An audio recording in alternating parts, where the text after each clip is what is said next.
Traders, how are you? Marcello, founder of the Day Trading Academy. Today we're doing the final recap of the year, of what happened in the markets this week.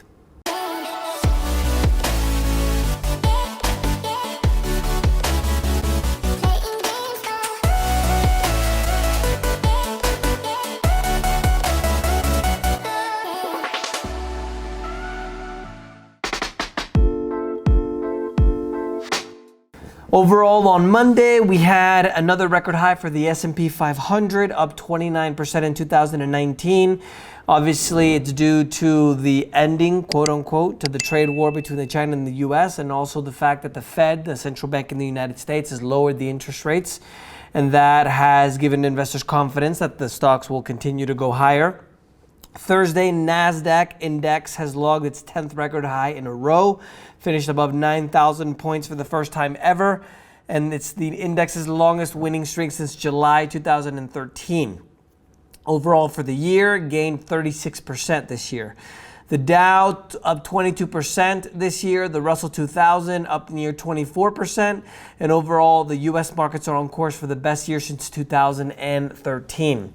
The futures show tendency for US stocks to rise over the last 5 trading sessions of December, the first 2 trading sessions of January as well. For the week, the Dow went up 0.65%, the S&P 500 0.59%, the NASDAQ 0.92%.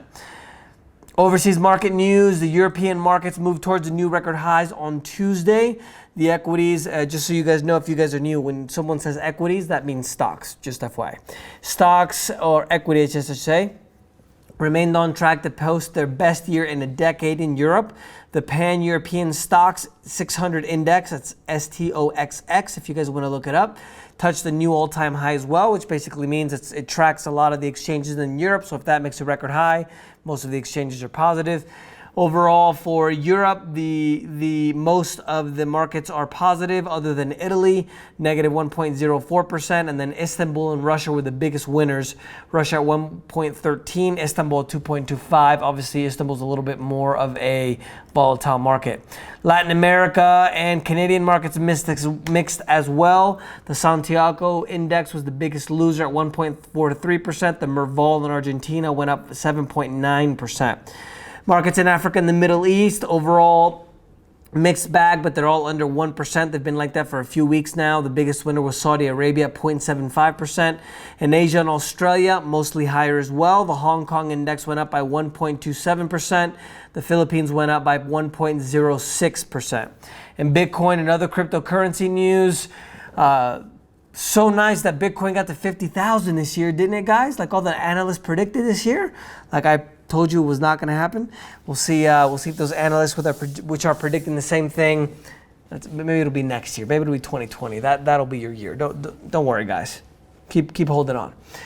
Sarcasm for you guys listening to the podcast. Switzerland's president saying that the Facebook Libra project has failed.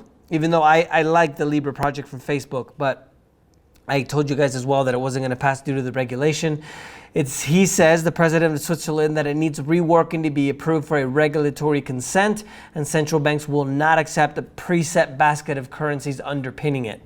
Bitcoin for the week is up 1.09% at 7,208. Financial and banking news, banks are slashing jobs at the fastest rate in 4 years. Morgan Stanley is the most recent bank to report that they're going to let go about 1,500 people. They're slashing costs to deal with the slowing economy and also adapting to digital technology. 82% of the almost 78,000 jobs that are being slashed in the banking sector are from Europe due to the fact of the negative interest rates, which obviously are not good for banks because that's really hard for them to make money in that instance. Commodities, U.S. crude is up 2.22% at 61.70. International Brent up 3.16% at 68.14. It's the longest run of weekly gains since price in April. Brent is now at the highest point in 3 months on Thursday.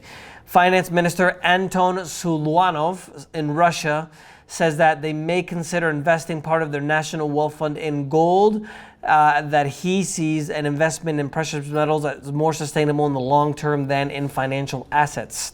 Gold also continues to rise. It moved above 1,500 an ounce, and it's on course for the best annual gain since 2010, touching a 7-week high as it positioned for 2020.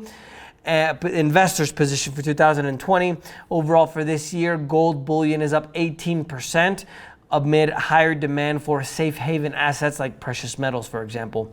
Overall for the week, gold is up 2.16%, 1,511. Silver 3.18%, $17.83. How about those silver miners I told you guys about? And always remember, this is for educational purposes only. We're not trading advisors. We don't trade people's money. Remember that it's your responsibility to do the research and all that stuff. So even though I like to talk about those things with you guys so you can learn, remember that it is for educational purposes. We're not giving you trading advice. So throw that legal mumbo jumbo right at you. Political news: ousted Bolivian leader Evo Morales plans to return to his home country before Christmas of next year. He went into exile by going into Argentina following a disputed election ending his 14 years in power. Mexico, after the left-leaning President AMLO, it has a really long name with like 20 words, so we just call him AMLO. He took office in December 2018. Mexico is Latin America's second largest economy. If I'm not mistaken, it's right around 15th, 13th largest in the world. He wanted to have 4% growth this year, but instead the economy has been flat. And he entered into a mild recession for the first half of 2019. Russia's leader Vladimir Putin was named the president in December 31st, 1999 by then President Boris Yeltsin. For the last 2 decades, Putin has been the president or the prime minister ever since. He survived economic problems, economic decline and growth, accusations of political corruptions. No surprise there, right? I think all our governments are corrupt. And he's also gone to war with both Georgia and Ukraine and engineered an annexation of Crimea, which is the island that used to be part of Ukraine. Mexico's economy contracted by 0.5% in October, third negative reading in 4 months. And over the last 70 years, this is interesting, Argentina, the third largest economy in Latin America, has spent 33% of its time in economic recession. If I'm not mistaken, of the last 17 presidents, 14 of the 17 have been they call it Peronismo, which is more left-leaning. Country goes through a major financial and economic crisis on average at least every decade. In comparison, Brazil has been in a recession only 12% throughout the same period. And Argentina is the only modern country to regress from a developed economy to an emerging market status. Remember, even though I do report who's right, left, neutral, etc., never going to get political in this program. Just going to throw that out there again. I just want to report to you guys the facts. You guys can learn how to connect the dots, as I love to do these videos so you guys can learn from them. In trade news, China is stating that they're going to reduce import tariffs on hundreds of goods by next week to boost trade. This is to help their slowing economy in addition to trying to recover from the devastating swine fever epidemic. The products include frozen pork, semiconductor parts, and over 800 other items, ranging from consumer goods to high-tech products. And the Asian markets are mixed on Tuesday as the Chinese, Japanese, and South Koreans meet in China to discuss trade and politics. The 3 leaders are trying to pursue a free trade agreement among other countries in the Asia-Pacific region called the Regional Comprehensive Economic Partnership. And technology, this was really interesting. Apple has a secret team working on satellite technology that's going to be able to beam down to cell phones internet directly but completely bypassing mobile networks. They have been known to try to control the entire design and also control every aspect of their products, as they now made, for example, their own custom A-series silicon and also 5G modems. So that'll be interesting to see what happens there. SoftBank attempt to secure a $3 billion loan from the 3 biggest banks in Japan has stalled after they hit their internal lending limits. It's going to complicate a $9.5 billion rescue package for WeWork, which is owned by SoftBank, which is this hedge fund in Japan. And that's a big problem because they're literally losing about $1 billion every quarter and they're not making any money. So they literally are going to have to find money from somewhere. They're going to go bankrupt. And WeWork, as you know, is the largest co-working company in the world. U.S. sanctions have temporarily stopped the construction of the Nord Stream 2 project, which is the undersea gas pipeline that goes from Russia, and if I'm not mistaken, it connects to Germany. The U.S. had concerns that it's going to increase the dependence of Europe on Russia's energy. If you remember last week, I think I reported it was just over 30%, the amount of the gas of all the energy in Europe. Russia provides over 30% of it. Russia's Gazprom is the majority owner of the pipeline. There's financial backing from 5 European firms. And should the sanctions continue to expand to Western companies, Gazprom, which is the state-owned Russia natural resources company, let's call it gas, gasoline, natural gas, all that, crude, oil, they are simply going to just go ahead and buy out the rest of the companies to be able to continue to build it because that's what they want.